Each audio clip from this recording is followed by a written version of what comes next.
رب اشرح لي صدري ويسر لي أمري واحلل عقدة من لساني يفقهوا قولي رب زدني علما أعوذ بالله من الشيطان الرجيم بسم الله الرحمن الرحيم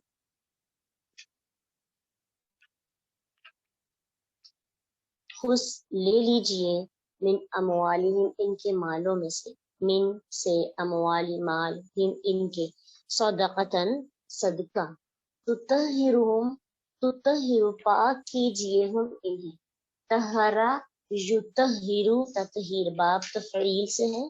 اہتمام اور پلاننگ کے ساتھ کسی کام کو کرنا تو تطہر پاک کیجئے ہم انہیں وتزکیہم زکا یزکی سے ہے وا اور تزکی آپ تزکیہ کیجئے پاک کیجئے ہم انہیں بہا ساتھ اس کے کس کے ان کے صدقے کے اور صدقہ جو ہے وہ کیا ہے مونس تو ہاں بھی کیا ہے مونس وصلی اور دعا کیجئے اب یہ صلی کیا ہے امر ہے نا تو اس میں شروع میں حمزہ نہیں آیا کیونکہ یا کو ختم کرنے سے بعد جو والا جو تھا وہ اس متحرک تھا سکون والا نہیں تھا علیہم ان کے حق میں ان بے شک صلاتہ کا صلاتہ دعا کا آپ کی سکن سکون کا ذریعہ ہے لہم ان کے لیے واللہ سمیع علیم اللہ خوب سننے والا علیم خوب جاننے والا ہے علم کیا نہیں یعلم وہ جانتے ان بے شک اللہ اللہ ہوا وہی یقبل وہ قبول کرتا ہے التوبہ توبہ کو عن عبادی اپنے بندوں سے وَيَأْخُذُ اور وہ لے لیتا ہے الصدقات صدقات وَأَنَّ اللَّهَ هُوَ التَّوَّابُ الرَّحِيمُ بے شک اللہ وہی ہے وہ خود توبہ قبول کرنے والا الرحیم نہایت رحم کرنے والا التواب فعال کے وزن پر ہے اس سے مبالغہ کا صیغہ ہے اور رحیم فعیل کے وزن پر ہے اچھا رحیم کے بارے میں آج آپ سیکھ لیں پہلے بھی آپ کو بتایا گیا ہے کہ رحیم یعنی فعیل کے وزن پر جو بھی لفظ آتے ہیں ان کے اندر دو طرح کی خصوصیات پائی جاتی ہیں ہمیشگی اور مبالغہ تو اللہ سبحانہ تعالیٰ کی اکثر صفات فعیل کے وزن پر رحیم عظیم قدیر ٹھیک ہے تو اس میں آپ نے فوراً سب کے مائنڈ میں آنا چاہیے ٹرانسلیشن میں تو نہیں لکھا لیکن عربی گرامر کی مدد سے آپ کو پتہ چلا کہ فعیل کے وزن پر جو بھی ورڈز آتے ہیں ان کے اندر اہتمام بھی پایا جاتا ہے ہمیشگی پائی جاتی ہے اور پلاننگ کے ساتھ اور ہمیشہ اور مبالغہ بہت زیادہ پایا جاتا ہے وَقُلْ اور کہہ دیجئے اعملوا عمل کرو تو اعملوا کیا ہے فعل امر اور حمزہ کیوں لگایا کیونکہ جو عین کلمہ ہے اس پر کیا ہے زبر اس وجہ سے حمزہ کے نیچے کیا تھی زیر وَقُلْ اعملوا اور کہہ دیجئے عمل کرو فَسَيَرَى فا پسا انکری یرا دیکھے گا اللہ اللہ اعمالکم عمل تمہارا ورسولہ اور رسول اس کا والمؤمنون اور اہل ایمان بھی وستردون و اور سا انکری تردون تم لٹائے جاؤ گے الی عالم الغیب طرف جاننے والے کے غیب کی والشہادتی اور حاضر کے فینبئکم پس یونبئ وہ بتائے گا کم تمہیں بما کنتم تعملون وہ جو تم عمل کرتے تھے وآخرون اور کچھ دوسرے مرجون وہ جو مؤخر کر دیے گئے لامر اللہ اللہ کے حکم کے لیے اما خواہ یعذب وہ عذاب دے عذب یعذب باب تفعیل سے یعذبہم عذاب دے انہیں واما یتوب علیہم خواہ وہ مہربان ہو ان پر واللہ علیم حکیم اللہ خوب علم والا اور خوب حکمت والا ہے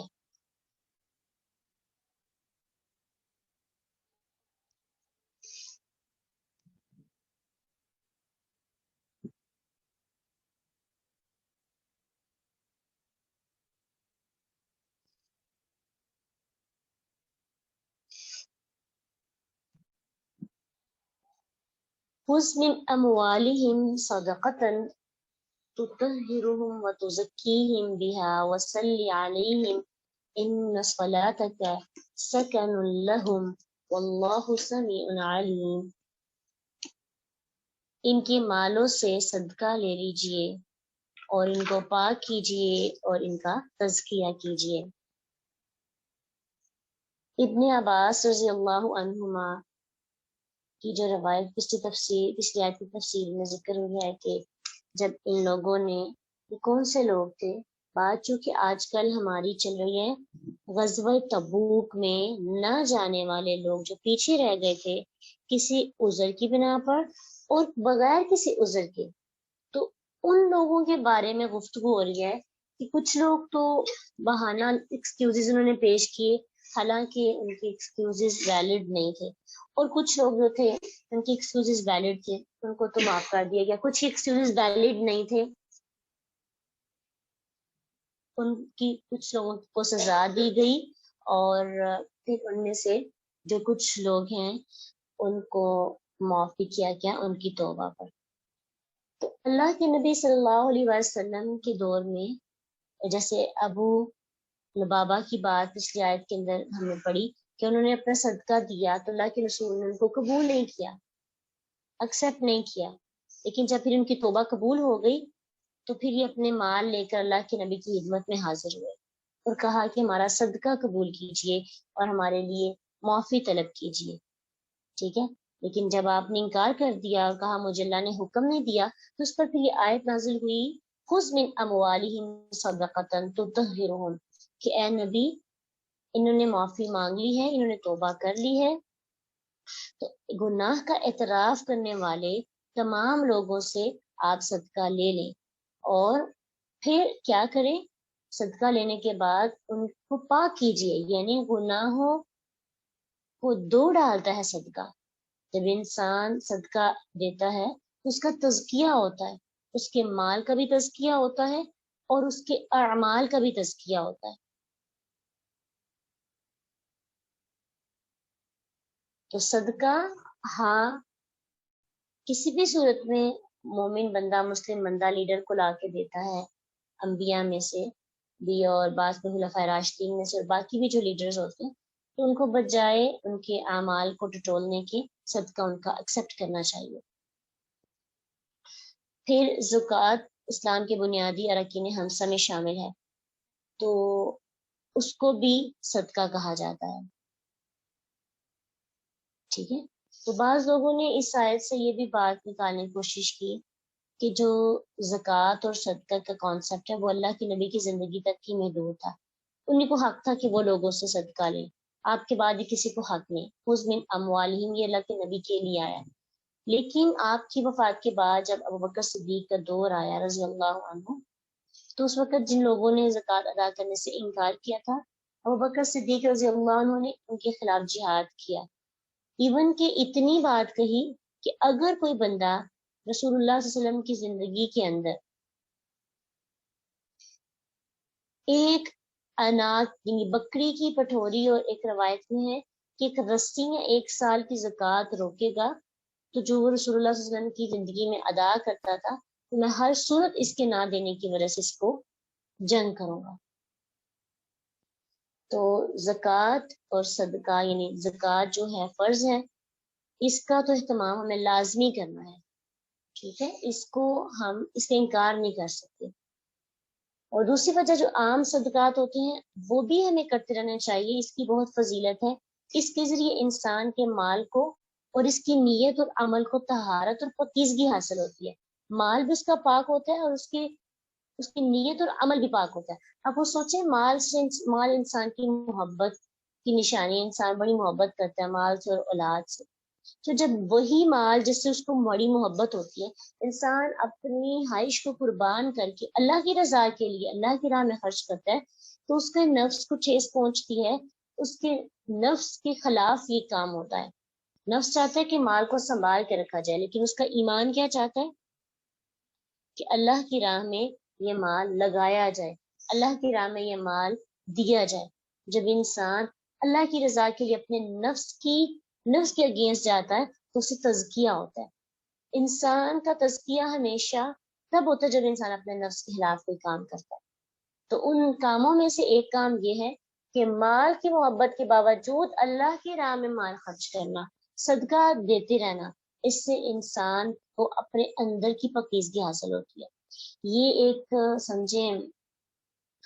ہمارے لیے راز کی بات ہے۔ جب بھی کبھی ہمیں لگتا ہے کہ ہمارا ایمان کمزور ہو رہا ہے تو ہمیں اس طرح سے بھی کر کے دیکھنا چاہیے، اپنی من پسند چیز کو اللہ کے راستے میں قربان کر دیں، اس سے آپ کے ایمان کا لیول بوسٹ ہوتا ہے، اور ایک تو آپ کا جو مال ہے وہ بھی پاک ہو جاتا ہے۔ مال میں وہ تمام چیزیں جس سے ہم فائدہ پہنچتا ہے، جس سے ہم فائدہ حاصل کر رہے ہیں، وہ ہماری کوئی اسکل ہو سکتی ہے، وہ رزق سے مراد ہے وہ چیز جو ہمیں فائدہ پہنچاتی ہے، ہماری کوئی اسکل ہے، ہمارے پاس کوئی ویسے چیز ہے، مال ہے، یا کوئی ایسی چیز جس سے ہمیں فائدہ پہنچ رہا ہے جو کیش کی صورت میں نہیں ہے، تو آپ کی فیلنگ اس کے ساتھ اٹیچ ہو جاتی ہے۔ آپ اللہ کی خاطر اس میں سے کچھ چیزیں اللہ کے بندوں پر خرچ کرتے ہیں، لگاتے ہیں، تو آپ کے نفس کے خلاف جا کر تزکیہ، جس سے آپ کا مال پاک ہو جاتا ہے اور آپ کو پاکیزگی حاصل ہو جاتی ہے۔ ٹھیک ہے، تو انشاءاللہ ہمیں اس آیت سے یہ ایک بات چیز سیکھنے کو مل رہی ہے۔ لرننگ پوائنٹ ہمارا کیا ہے کہ اگر تزکیہ کرنے کی ضرورت پڑے، یا بلکہ ہمیں وقتاً فوقتاً اپنا تزکیہ کرتے رہنا چاہیے۔ کس طرح؟ اپنے من پسند چیزوں کو اللہ کے راستے میں قربان کر کے۔ بعض اوقات ایسے آپ کا دل چاہ رہا ہے یہ کام کرنے کو، مگر آپ کیا کرتے ہیں؟ اپنے تزکیے کے لیے وہ کام اللہ کے راہ میں قربان ہونے کے لیے چھوڑ دیتے ہیں۔ یا پھر کوئی چیز آپ کو بہت پسند ہے تو آپ کہتے ہیں کہ یہ چیز میرے فلاں بھائی کو یا بہن کو پسند ہے، میرے فلاں مسلمان دوست کو پسند ہے، تو آپ اپنی خواہش کو پس پش ڈال کر سامنے والے کی خواہش کو پورا کر دیتے ہیں، تو یہ بھی اللہ کے راستے میں صدقہ ہی ہے، قربان ہی کرنا ہے اپنے مال میں سے کچھ چیز کو، اپنے نفس کے خلاف جانا ہے۔ اس سے بھی انسان کا تزکیہ ہوتا ہے، انسان کا حوصلہ بلند ہوتا ہے، انسان کے اندر اللہ کی راہ میں وقف کرنے کی صلاحیتیں بڑھ جاتی ہیں، ظرف بڑھ جاتا ہے، اور ہمیشہ انسان چھوٹے سے شروع کرتا ہے۔ آپ یہ نہ سوچا کریں کہ ہمارے پاس بہت زیادہ مال آئے گا تو پھر ہم صدقہ خیرات کریں گے۔ جو تھوڑے میں سے نہیں دے سکتا، زیادہ میں سے دینے کی اس کے پاس اس کو توفیق ہی نہیں ملتی۔ بہت زیادہ مال آ بھی جاتا ہے لیکن اس کے اندر وہ ایمان نہیں آتا۔ تھوڑے میں سے اللہ کے راستے میں دینے کی عادت ضرور ہمارے اندر ہونی چاہیے انشاءاللہ۔ تو اللہ کے نبی کو بھی یہی کہا جا رہا ہے کہ ان کا صدقہ ان کو پاک کرے گا اگر مسٹیک ہو گئی ان سے۔ اب دیکھیے غزوہ تبوک کے پیچھے رہ جانے والوں سے غلطی ہوئی تھی نا، وہ اللہ کے راستے میں نہیں نکل سکے، اب ان کی غلطی کو کفارہ بھی سمجھ سکتے ہیں کہ صدقہ دے کر یہ اپنا تزکیہ کر رہے ہیں۔ نفس کی مان کر نہیں گئے تھے نا، اپنے بال بچوں کی خاطر نہیں گئے تھے کہ۔ اور دوسری بات یہ غزوہ تبوک میں نہ جانے کی ایک وجہ یہ بھی تھی کہ گرمی کی شدت تھی اور پھل پک کر تیار ہو گئے تھے، اور اس وقت کمانے کا یعنی ان کی فصلوں کو کاٹنے کا وقت تھا۔ اب نفس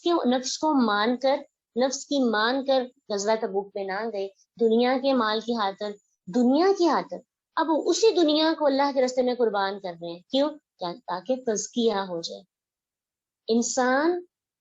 گناہ کو کرتا ہے تو اس گناہ کا علاج اور اس گناہ کا کفارہ بھی اسی طرح سے ادا کرنا ہوتا ہے جس وجہ سے وہ گناہ کر رہا ہوتا ہے، جس وجہ سے اس سے مسٹیکس ہوتے ہیں۔ اس بات کی سمجھ ہمیں آ رہی ہے نا کہ غلطی کیوں کی تھی، اس کو ویسے ہی سدھارنا ہے۔ تو غلطی کرنے کی وجہ، غزوہ تبوک میں پیچھے رہ جانے والے لوگوں کی وجہ نفس تھی، نفس کی مان کرنے کی، مال کی محبت میں، اولاد کی محبت میں، اپنے فصلوں کے کاٹنے کی محبت میں، اپنا پھل پک کر تیار ہونا تھا اس کو کاٹنا تھا، اور شدت برداشت نہیں کر سکتے تھے، گرمی کی مشقت نہیں برداشت کر سکتے تھے، تو نفس نے آسانی چاہی تو آسان کام کیا۔ اب اسی نفس کو مارنے کے لیے ہمیں مال خرچ کریں، اس سے کیا ہوگا؟ تزکیہ ہو جائے گا۔ لوہے کو لوہا کاٹتا ہے، تو گناہ کیوں کیا اس کی وجہ کو ختم کریں گے تو ہی پاک ہوں گے اندر سے انشاءاللہ۔ اب اگر ہم کہیں کہ میں نے گناہ تو کر لیا ہے، اب توبہ بھی کر لی، توبہ کے بعد اندر کی صفائی نہیں کی، توبہ کر لی لیکن جو ریزن تھی جس کی وجہ سے گناہ کر رہے ہیں وہ تو ابھی بھی وہی ہے، تو پھر اس توبہ کا کیا فائدہ کہ آئندہ گناہ نہ کرنے کا عزم ہی نہیں کیا۔ تو توبہ کی شرائط میں سے ایک شرط یہ ہے کہ انسان آئندہ وہ گناہ نہ کرنے کا عزم کرے۔ تو وہ عزم تب کرے گا جب اسے احساس ہوگا کہ میں نے گناہ کیوں کیا ہے، میرے گناہ کرنے کی وجہ کیا ہے۔ تو جب وجہ پتہ چلی تو تزکیہ کر لیا، اور ساتھ اللہ کے رسول کو آرڈر بھی کیا جا رہا ہے وَصَلِّ عَلَيْهِمْ إِنَّ صَلَاتَكَ سَكَنٌ لَهُمْ، اے نبی ان کے لیے دعا کیجئے۔ صلاتوں کا مطلب نماز بھی ہے، رحمت بھی ہے، دعا بھی ہے۔ تو اللہ تعالیٰ یہاں پہ آپ وسلم کو صدقہ پیش کرنے والوں کے لیے مغفرت کی، رحمت کی دعا کا حکم دے رہے تاکہ ان سے ان کو دل کا سکون حاصل ہو۔ آپ کو سوچیں نا، جب آپ کو پتہ چلے کہ آپ کا رب آپ سے ناراض ہے، اللہ کے نبی آپ سے ناراض ہے، جن سے آپ اتنی محبت کرتے ہیں، اب غلطی تو ہو گئی۔ جو مخلص مومن ہوتا ہے، منافق کو فرق نہیں پڑتا، کہ یہاں پہ مخلص مومنوں کی بات ہو رہی ہے، جن کی پیچھے ہم نے آیت پڑھی کہ کچھ ایسے لوگ ہیں کہ جن سے گناہ بھی ہو جاتے ہیں، نیکیاں بھی کرتے ہیں، ان کے گناہ اور نیکیاں مل جاتی ہیں، لیکن وہ چاہتے ہیں کہ ان کے گناہ ختم ہو جائے، تو توبہ کرتے ہیں تو اللہ تعالیٰ ان کو معاف کر دیتے ہیں۔ تو یہ وہ گروہ ہے جس کی بات کی گئی، جو مخلص مومن ہے لیکن غلطیاں ان سے ہو جاتی ہیں،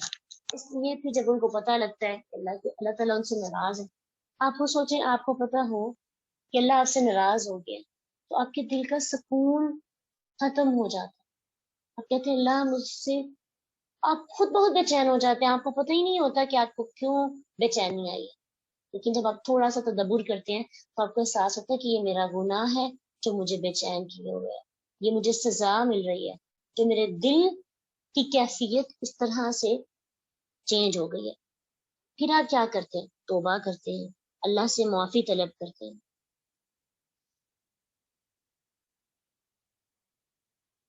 تو پھر آہستہ آہستہ آپ کو وہ انرجی واپس ملنے لگتی ہے، سکون والی۔ تو اسی لیے ان مومنوں کو، ان مخلص لوگوں کے دلوں کو بے چینی ہونا شروع ہو گئی تھی جب ان کو پتہ چلا کہ اللہ کے رسول ان سے ناراض ہے۔ اس لیے اللہ کے نبی کو کہا جا رہا ہے آپ ان کے لیے دعا کیجیے تاکہ ان کے دل کو سکون حاصل ہو۔ اور آپ صلی اللہ علیہ وسلم کا معمول بھی تھا کہ جب بھی کوئی صدقہ لے کر آتا تو آپ اس کے لیے دعا فرماتے، جیسا کہ پیچھے ہم نے آیت کے اندر پڑھا ہے کہ اللہ کے نبی صلی اللہ علیہ وسلم زکوٰۃ لے کے آنے والوں پر دعا فرماتے، اور عبداللہ بن عوف رضی اللہ عنہ کہتے ہیں کہ میں جب میرے جو والد ہیں وہ لے کے آئے تو اللہ کے رسول صلی اللہ علیہ وسلم نے ان کو کہا اللہم صلی علی آل ابی او، کہ اے اللہ کے ابو اوف کی تمام جو آل ہے اس پر اپنا رحم کر، ان پر رحمت نازل کر۔ تو یہ اللہ کے نبی کا ایک معمول تھا، اور ویسے پھر مزید ان کو تاکید بھی کی گئی واللہ سمیع علیم، اللہ ان کے دلوں میں جو کچھ بھی ان کے دلوں میں رکھا ہوا ہے سب کو جاننے والا ہے، خوب سن رہا ہے ان کی بات کو، وہ جو زبان سے ادا کر رہے ہیں، اور خوب جانتے ہیں ان کی اس راز کو جو ان کے دلوں کے اندر ہے۔ آپ پریشان نہ ہو، آپ ان کے لیے دعا کیجیے، ٹھیک ہے۔ واللہ سمیع علیم، ایک نبی کو بھی اختیار نہیں دیا گیا کہ وہ کسی کے باطن کی بنا پر فیصلہ کرے۔ تو اس آیت سے ہمیں کیا سیکھنے کو ملتا ہے؟ سب سے پہلی چیز، غلطی ہو جائے تو غلطی کے بعد ہمیں توبہ کے ساتھ ساتھ تزکیے کے لیے اپنے اندر سے نفس کی پیروی کو ختم کرنے کے لیے، نفس کو مارنے کے لیے انسان کو من پسند چیزوں کی قربانی دینی چاہیے، من پسند خواہشات کی قربانی دینی چاہیے۔ آپ کا دل چاہ رہا ہے کہ آپ یہ گناہ کریں لیکن آپ نہیں کرتے، آپ کا دل چاہ رہا ہے کہ آپ یہ کام کریں مگر آپ نہیں کرتے، آپ اپنے نفس کے خلاف چاہتے ہیں، تو اس سے آپ کا تزکیہ ہوتا ہے۔ پھر اس آیت سے ہمیں یہ بھی سیکھنے کو ملا کہ یہ اگر کوئی انسان اچھا کام کرتا ہے تو جو دیکھنے والا ہوتا ہے، جو اس کے سامنے، اس کو تھوڑا سا اس کو اپریشیٹ کرنا چاہیے اور اس کے لیے دعا کرنی چاہیے۔ یہ ایک بہت اچھا طریقہ ہے، لوگوں کو دعائیں دیتے رہنا چاہیے، ہو سکتا ہے کسی کی دعا، آپ کی کوئی دعا کسی کو لگ جائے۔ پھر یہ بھی ہمیں بات سمجھ میں آئی کہ جب انسان گناہ کرتا ہے تو انسان کو جب اسے احساس ہو جاتا ہے کہ میں یا لاشعوری طور پر جب اس کا ضمیر اس کو ملامت کرتا ہے تو اس کا سکون حرام ہو جاتا ہے. تو سکون اس میں یہ ہے کہ انسان توبہ کرے اور انسان اللہ سے معافی مانگے تاکہ اس کو سکون حاصل ہو جائے. اور پھر ہمیں یہ بھی سیکھنے کو ملتا ہے کہ کوئی بندہ نیک کام کر رہا ہے تو ہم یہ نہ دیکھیں کہ اس کی نیت کیا ہے. ہمیں اس کے لیے دعا کرنی چاہیے کہ اللہ اس کو استقامت اختیار کرنے کی توفیق دے. اب بعض اوقات ایسے ہوتا ہے نا، آپ میں سے ہم میں سے جو بہت سے لوگ ہیں، جب کوئی بندہ اچانک سے اچھا عمل کرنے کی کوشش کرتا ہے ہم کہتے ہیں دیکھتے ہیں کتنے دن کرے گا. ہم بجائے اس کو دعا دینے کی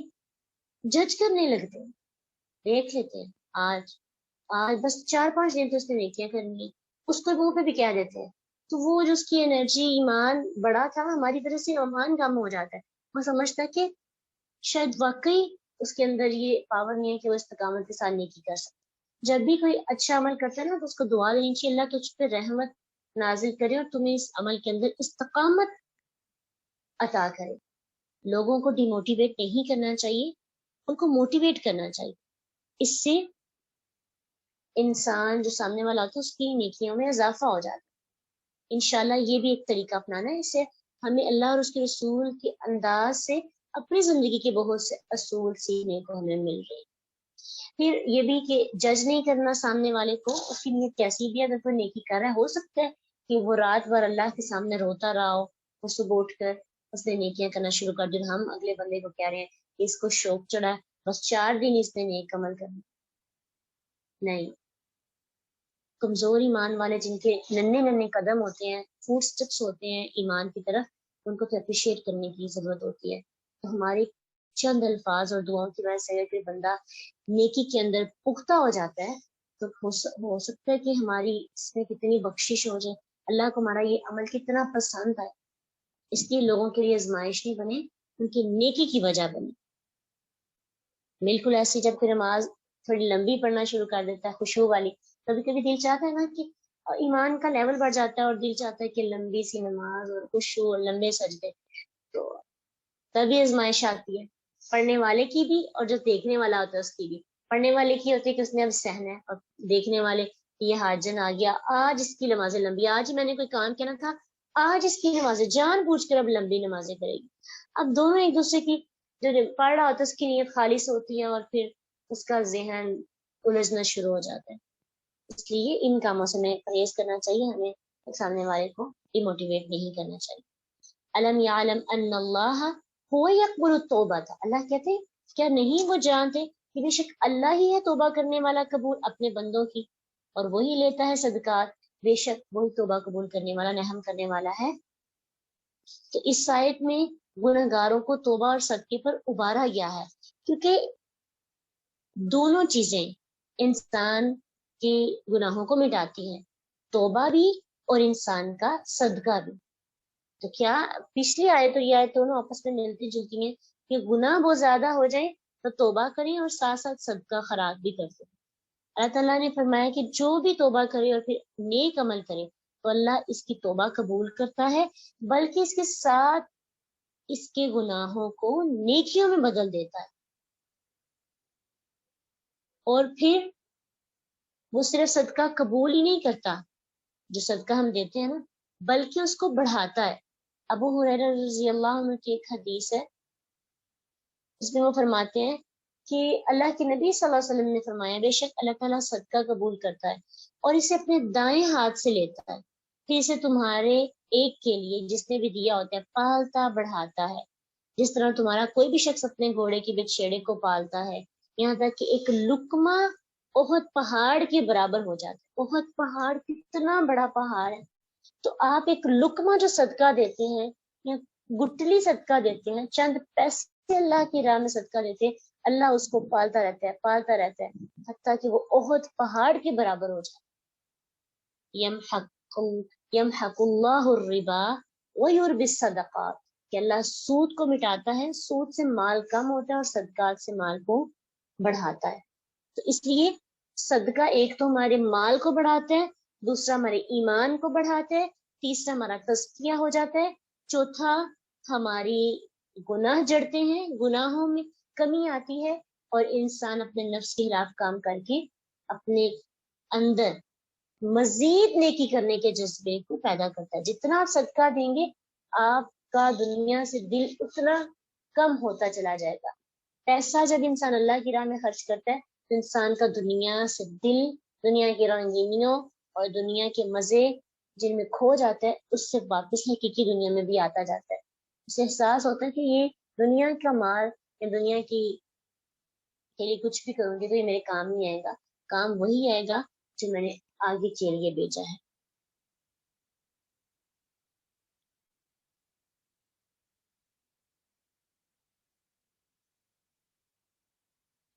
بالکل یہ جو کہا گیا نا سو جو ہے کھا کر بلی حج کو چلی, تو یہ بھی ہمارے اعمال کو کمی کرنے والے محاورے ہیں, ان کا استعمال نہیں کرنا چاہیے.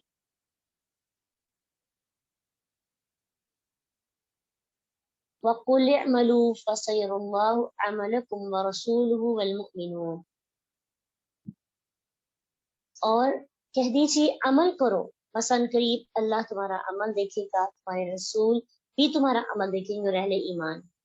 یعنی اب اگر قصور ہو گیا ہے, غلطی ہو گئی ہے, تو آئندہ توبہ کرنے کے بعد وہ غلطی نہ کرو. اب تم نے توبہ کر لی, اب اللہ تعالیٰ دیکھیں گے تم کتنے عمل کرتے ہو. اگلا سٹیپ بڑا امپورٹنٹ ہوتا ہے. توبہ کے بعد جو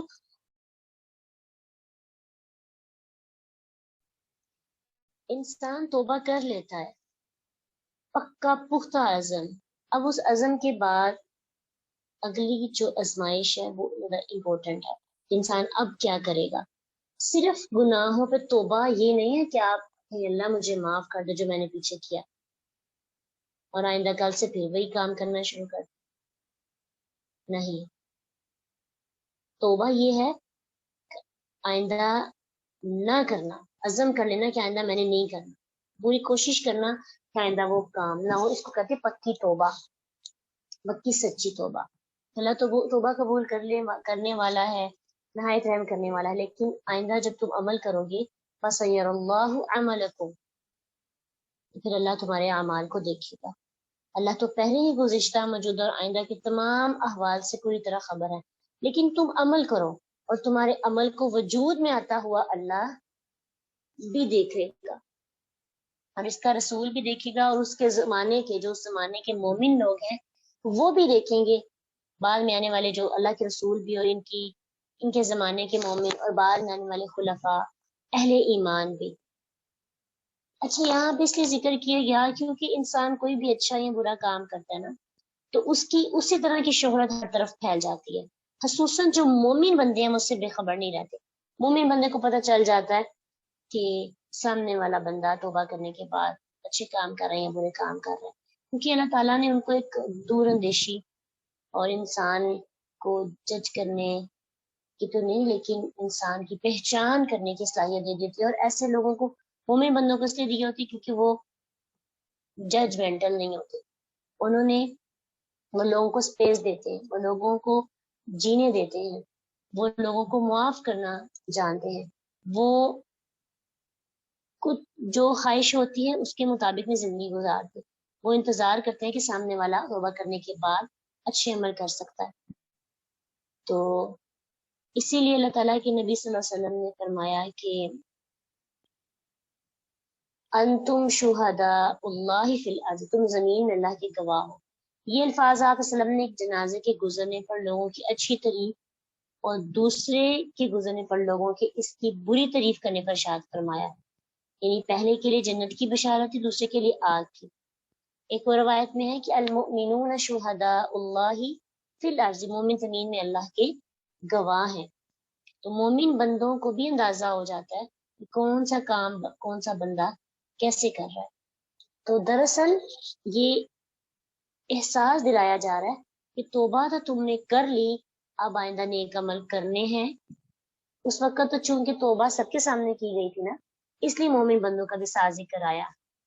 کہ جنہوں نے غزوہ تبوک میں جو نہیں جا سکے تھے, پیچھے رہ گئے اور مخلص مومن تھے, توبہ کی, اب اتنا پریشان ہوئے کہ جیسے ایک صحابی نے اپنے آپ کو ستون کے ساتھ باندھ دیا,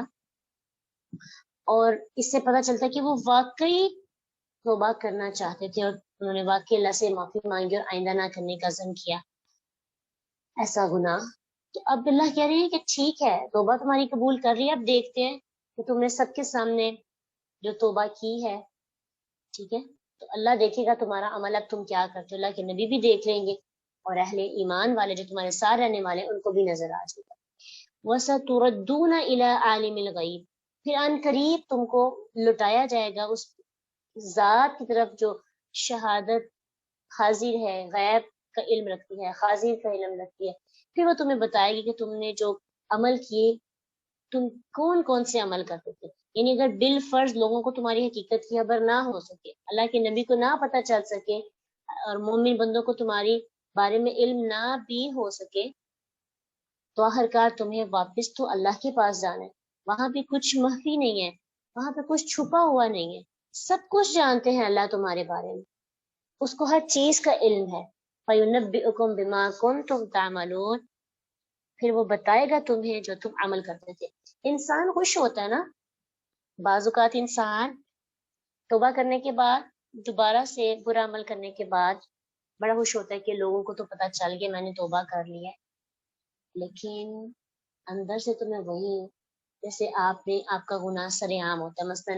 کسی کا اسکینڈل باہر آ جاتا ہے, جیسے شوبز میں آپ دیکھتے ہیں, یا پھر ویسے کوئی بندہ بڑا مشہور ہے, اس کی کوئی خامی برائی جو ہے وہ لوگوں کے سامنے آ جاتی ہے, کوئی ایسی ویڈیو وائرل ہو جاتی ہے جو اس کے اگینسٹ تھی. اب اس نے لوگوں کے سامنے تو توبہ کی, لوگوں کے سامنے اچھا اسلام کا لبادہ اوڑھ لیا, لیکن اندر سے وہ کیا ہے, اندر سے بھی ویسے کا ویسا ہے, یا اندر سے اس کا ایمان وہ بدلا ہے, وہ چینج جو اس نے توبہ کر لی ہے لوگوں کے سامنے, لیکن پھر بھی اب وہ اپنے ایمان اپنے اندر کی کیفیت کو بھی بدلا ہوا ہے.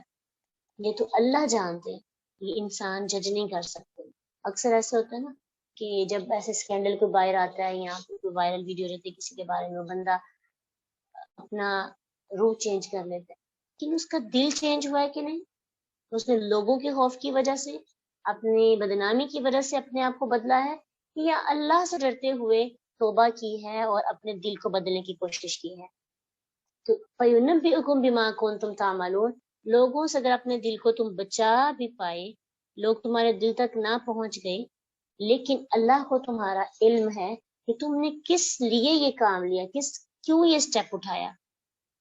وہ قیامت کے دن سب کے سامنے کھڑا کر کے تمہارے دل کی کیفیت کو بیان کر دے گا. اس لیے جب بھی توبہ کریں تو اللہ کی رضا کے لیے کریں, اور توبہ کرنے کے بعد اللہ کی خاطر ہی اس گناہ سے بچنے کی پوری کوشش کرنی چاہیے. جب انسان بار بار توبہ کرتا ہے اور بار بار پھر وہ گناہ کرتا ہے, تو انسان کے اندر سے حیا ختم ہو جاتی ہے. اس گناہ کے لیے جو ضمیر ملامت کرتا ہے نا, تو وہ ملامت کرنے والا ضمیر پھر سو جاتا ہے. اس لیے کوشش ہو جن اعمال پر ہم پکی توبہ کرتے ہیں ان کو دوبارہ ریوائز نہ کیا جائے, ان کی تکرار نہ ہو. انسان کے اندر ایک چیز پیدا ہو جائے کہ اللہ کے سامنے میں کس منہ سے دوبارہ توبہ کروں گا, لیکن دوبارہ اگر ہو بھی جائے تو یہ نہیں سوچنا کہ دوبارہ توبہ نہیں ہوگی. انسان کو دوبارہ سے معافی مانگنی چاہیے. یہ عمل جو ہے قیامت تک جاری رہنا چاہیے کہ انسان توبہ کرتا رہے, اپنے گناہوں سے معافیاں مانگتا رہے انشاءاللہ. اور پھر کوشش ہو کہ اللہ کی رضا. وَآخَرُونَ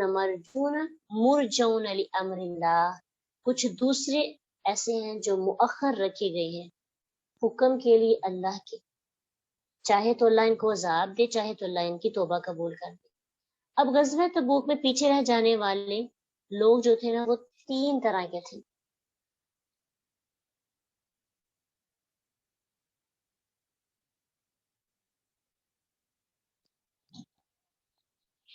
کون کون سے تھے؟ ایک تو منافقین تھے جس کا ہم نے ذکر پڑھا ڈیٹیل کے ساتھ,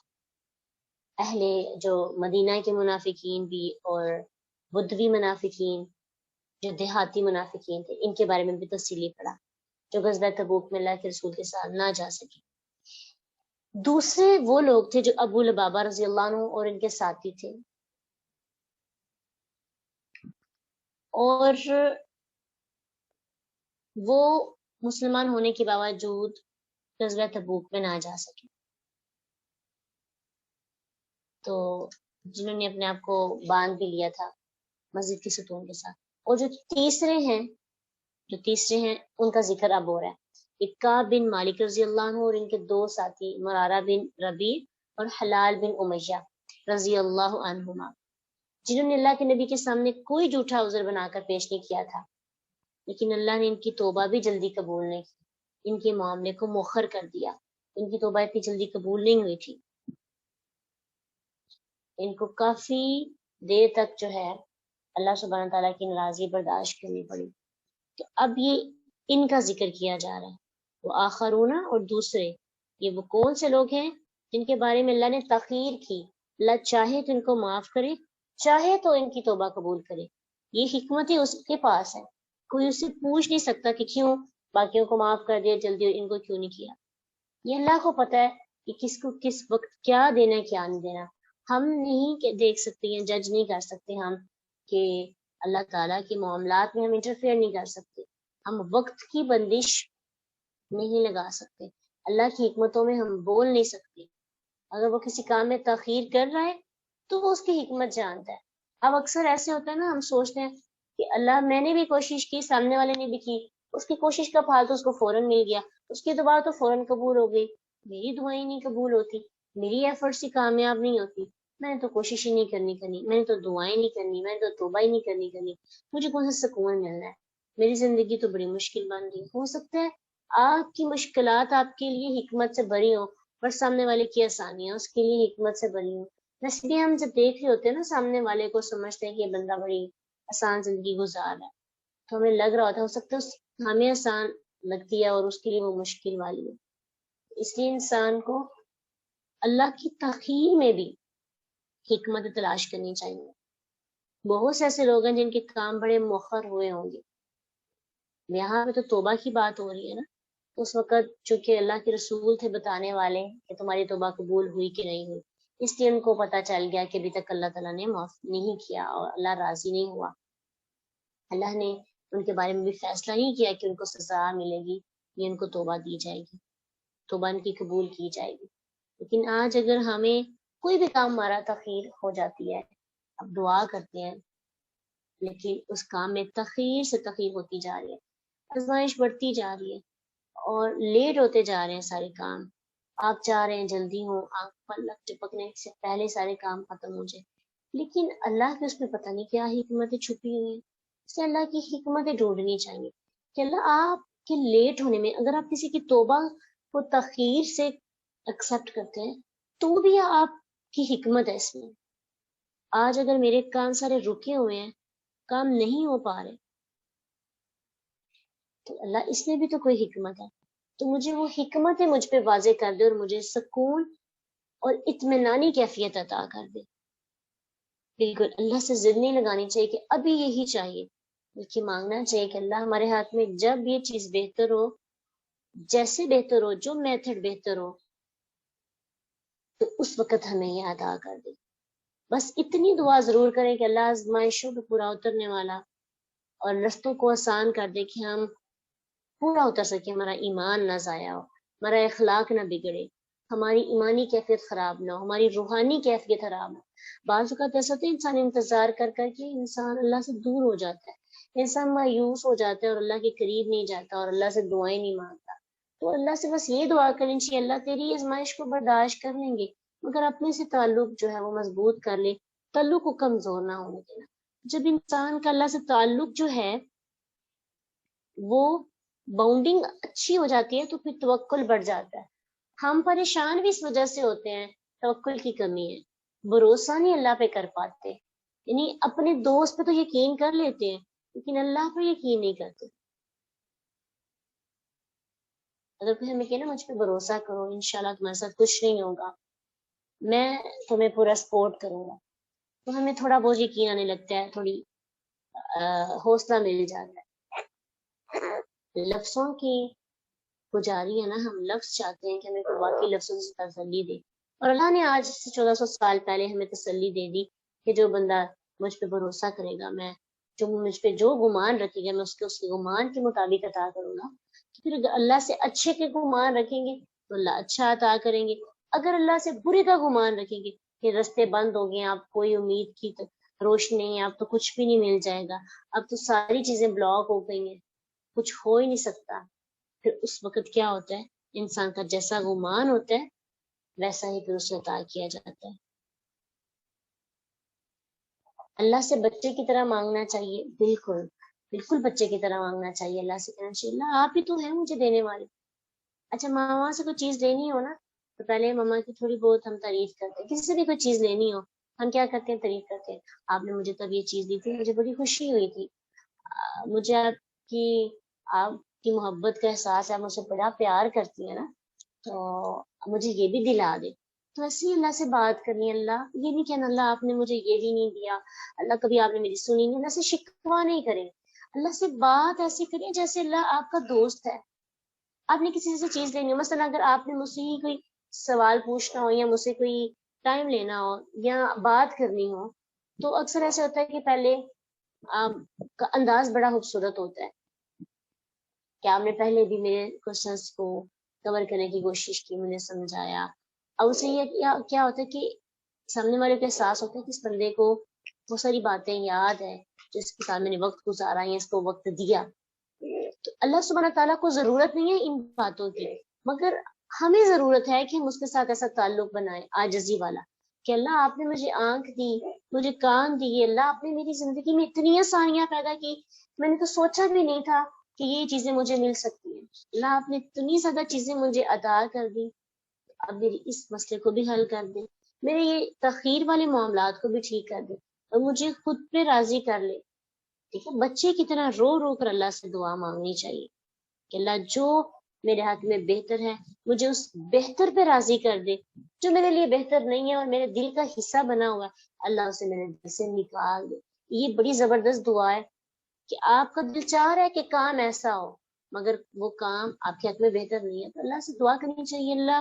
جب بہتر ہے اس پہ مطمئن کر دے۔ دل میں خواہش تو یہ ہوتی ہے کہ یہ چیز ملے، لیکن زبان سے ضد نہیں کرنی، وَلَسَوْفَ يُعْطِيكَ رَبُّكَ فَتَرْضَىٰ، ان قریب پھر آپ کا رب آپ کو وہ عطا کرتا ہے کہ آپ کا دل خوش ہو جاتا ہے۔ تو آج کی آیات میں بار بار توبہ اور عاجزی، ندامت کے آنسو، معافی طلب کرنا، اپنے گناہوں کو چھوڑ دینا، آئندہ نہ کرنے کا عزم کرنا، یہ سارے ٹاپکس اللہ سبحانہ تعالیٰ نے ہمیں سکھائے ہیں، بتائے ہیں۔ تو پھر یہ کہ اگر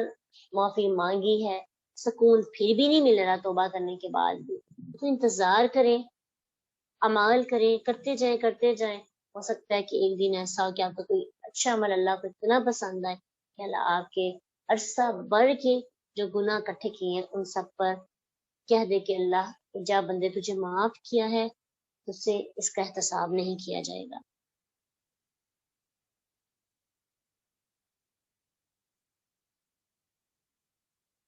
جی تو آج کے لرننگ پوائنٹس کیا ہیں؟ تدبر کریں، ابھی آپ کے پاس وقت ہے، آپ خود سوچیں کہ آج آپ نے کیا سیکھا اور اس کو لکھیں، کلاس میں ہی ڈسکس کریں کہ آج آپ کے لیے کیا لرننگ پوائنٹ اور آج آپ کیا لے کے جا رہے ہیں۔ جب آپ اپنی کلاس کو ختم کریں، آپ اپنے آئیز کلوز کریں تو آج کہیں کہ اللہ نے آج مجھے کیا گفٹ دیا، اس خوبصورت گفٹ کو محسوس کریں، اس خوبصورت امید کو محسوس کریں، چاہے وہ ایک لفظ ہے، فیل کیا کریں اپنے اندر سے کہ اللہ آج تو مجھے واقعی یہ چاہیے تھا۔ تو آپ میں سے جس کے دل میں بھی یہ احساس پیدا ہو نا کہ اللہ آج تو مجھے واقعی یہ چاہیے تھا، اس کا شکر ادا کریں اور اللہ کے بندوں کے ساتھ یہ بات ضرور شیئر کیا کریں۔ کیا فائدہ ہوگا کہ اللہ کے بندوں کو پتہ چلے گا کہ یہ بندہ اس جگہ سے وہ لے کے آ رہا ہے جس کو چاہیے تھا، تو مجھے بھی وہاں سے وہ مل سکتا ہے جو مجھے چاہیے، مجھے بھی اپنی گہرائی کو بڑھانا ہے۔ تو جیسے نا آپ چاہتے ہیں، آپ کسی اچھی جگہ پہ جاتے ہیں شاپنگ کے لیے، تو اچانک سے وہ چیز آپ کے سامنے آ جاتی ہے جو آپ بڑی دیر سے تلاش کر رہے تھے، تو آپ بہت خوش ہوتے ہیں، آ کے سب کو بتاتے ہیں کہ دیکھو میں نے اتنی دیر سے یہ چیز ڈھونڈ رہی تھی، تو دیکھو آج مجھے اس شاپ پہ ملی۔ وہ عام سی شاپ تھی، وہ عام سی کلاس تھی، لیکن آج وہ مجھے اچانک سے مل گئی تو میری تو خوشی سے میری تو خوشی کا کوئی ٹھکانا ہی نہیں ہے۔ شیئر کرتے ہیں نا اپنی خوشی کو، ایسے جب قرآن آپ کو دیتا ہے کوئی ایسی چیز تو خوشی کو شیئر کیا کریں، صرف اس لیے دکھاوا نہیں، صرف اس لیے کہ میں اس سے کچھ لے رہی ہوں نا، تو جس کے ساتھ میں اپنی خوشی شیئر کر رہی ہوں اس کو بھی پتہ چلے کہ قرآن کوئی عام کتاب نہیں ہے، ایک بڑی برانڈیڈ دکان، ایک برانڈیڈ کتاب ہے، اس سے مجھے بہت سی چیزیں مل سکتی ہیں، میرے تمام پرابلمس کے سولوشن ملیں گے۔ تو تدبر کریں اللہ نے آج آپ کو کیا گفٹ دیا، آج وہ چیز جو آپ کو چاہیے تھی، جو آپ نے لینی تھی، وہ کون سی چیز ہے جو آج آپ کو ملی۔ اللہ نے دعا مانگنے کا طریقہ سکھایا، اور وہ خواہش ختم کر دیں جو مجھے مشکل میں ڈال رہی ہیں۔ بالکل ان خواہشوں کو قربان کر دیں گے تو زندگی ویسے ہی آسان ہو جانی۔ جی بالکل، ایک پریکٹیکل ورک ہو جاتا ہے کہ آپ سارا دن کوشش کرتے رہیں کہ آج میں نے اس پہ، یعنی آج سارا دن ہم یہ کوشش کر سکتے ہیں کہ میں نے پر امید رہنا ہے، میں نے آج سارا دن اپنے گناہوں کو یاد کرنا ہے اور توبہ کرنی۔ اب صدقہ کیسے کریں؟ پیسے نہیں ہیں، کچھ لوگ ایسے بھی تو ہوں گے نا، اللہ مشقت میں تو نہیں انسان کو ڈالتا، نیکی مشقت طلب نہیں ہوتی، نیکی بہت آسان ہے کرنا، بس سوچے تو صحیح نیکی کرنی ہے۔ اب دل کیا توبہ کر لیا، اب آج آیت میں پڑھا تھا صدقہ بھی کریں گے تو جس سے صدقہ کرنے سے انسان کے گناہ ختم ہو جاتے ہیں، انسان صدقہ کرتا ہے تو ریاکاری سے بچ کر عمل کرتا ہے تو انسان کے گناہ جھڑنے لگتے ہیں۔ اب اللہ صدقہ کیسے کریں؟ کچھ بھی نہیں آج پاس، آپ کے پاس طاقت ہے نا، اب اپنے گھر میں کسی کا کام کر دیں تو صدقہ ہی ہے۔ آپ پہلے وہ کام نہیں کرتے، آپ کی ڈیوٹی نہیں ہے، آپ کی کسی بہن کی ہے یا کسی اور کی ڈیوٹی ہے، آپ وہ ڈیوٹی نبھا لیں، صدقہ ہے۔ کسی کے کام کو، کسی کے معاملے کو آسان کر دینا، کسی نے آپ کو ساتھ بدتمیزی کی، معاف کر دیا، صدقہ ہے۔ مسکرا کے آپ دیکھ رہے ہیں، صدقہ ہے نا۔ کتنے ایسے کام ہیں جو آپ صدقہ کر سکتے ہیں، پرندوں کو کھانا کھلا سکتے ہیں، جو آپ کے ساتھ زیادتی کرتے ہیں ان کو معاف کر سکتے ہیں، گھر کی صفائی کا خیال رکھ سکتے ہیں، یہ بھی صدقہ، لوگوں کے لیے آسانی کا معاملہ کرنا، لوگوں کے ساتھ مسکرا کر بات کرنا، اور لوگ کو پیش کرنا، کھانا پیش کرنا، اپنے والدین کو دبا دینا، اپنے جو ساتھ رہنے والے لوگ ہیں ان کی پرابلمس کو حل کرنا، یہ ساری چیزیں صدقے میں آتی ہیں۔ ٹھیک ہے، تو بس آپ نے یہ سوچنا ہے آج سارا دن اللہ مجھے آج صدقہ دینے، میں زیادہ سے زیادہ صدقہ کرنا چاہتی ہوں آج، اور زیادہ سے زیادہ توبہ استغفار کرنا چاہتی ہوں تاکہ میرے گناہ معاف۔ آج کا پریکٹیکلی ورک یہ ہے، توبہ کرنی ہے، گناہوں کو سوچ سوچ کے معافیاں مانگنی ہے اللہ سے، اور آج لوگوں کی زندگی میں آسانی پیدا کرنے کی کوشش کرنی ہے، وہ مال سے ہو، آپ کے جسم سے، طاقت سے ہو، آپ کی ذہنی کیفیت یعنی آپ کی کسی سکل سے ہو، آپ کے مسکرانے سے ہو، آپ کے معاف کرنے سے ہو، کسی بھی صورت میں ہو، کوشش کریں گے انشاءاللہ۔ جب ہمارا سارا دھیان آپ کو سوچے اس نیکی کی طرف جائے گا تو خود بہت ایک تو نیکی کرنے سے برائیاں ختم ہوں گی، دوسرا کیا کریں گے کہ ہمارا رجحان برے کاموں سے ہٹ جائے گا، نفس سے ہٹ جائے گا۔ جب نفس کو کوئی اور، جب ہمیں کوئی اور اسائنمنٹ مل جائے گی کرنے کے لیے، تو جو وہ کام جس میں ہم کنٹرول نہیں کر پا رہے تھے، نفس میں بار بار ابھار رہا تھا، تو وہ اس طرف سے دھیان جب ہٹے گا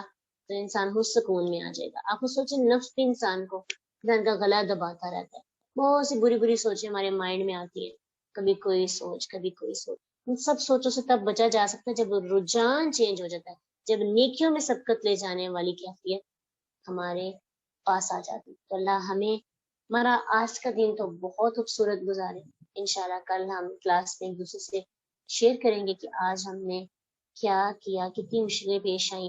صدقہ دیتے وقت لوگوں کی طرف سے ہمیں کوئی رسپانس نہیں آیا تو ہم نے کیسے اللہ کی رضا کی خاطر اس کو قربان کیا، کہ صدقہ کر رہے ہیں لیکن رسپانس لوگوں سے نہیں لینا، اپریشیٹ والے جو لفظ ہیں، حوصلہ افزائی لوگوں سے نہیں لینی، کر دیا اگلے کی آسانی ہو گئی لیکن تعریف نہیں لینی، دے دے تو موسٹ ویلکم، نہ دے تو پریشان نہیں ہونا کہ آئندہ نہیں کرنا، اللہ سے لینا نا، ہم تو اللہ کی رضا کے لیے کریں، ویسے بھی ہمارا اپنا فائدہ، ہم نے اپنے گناہ ختم کروانے۔ چلیں اللہ سبحانہ تعالیٰ ہمیں نیکیوں میں آگے بڑھنے کی، برائیوں سے رکنے کی، اور اپنے نفس کو قربان کرنے کی، خواہشات کو قربان کرنے کی اللہ میں توفیق عطا کرے۔ وآخر دعوانا الحمد للہ رب العالمین، سبحانک اللہم وبحمدک، نشہد ان لا الہ الا انت، نستغفرک ونتوب الیک۔ السلام علیکم ورحمۃ اللہ وبرکاتہ۔ فإن مع العسر يسرا، إن يسرا فإذا فرغت فانصب وإلى ربك فارغب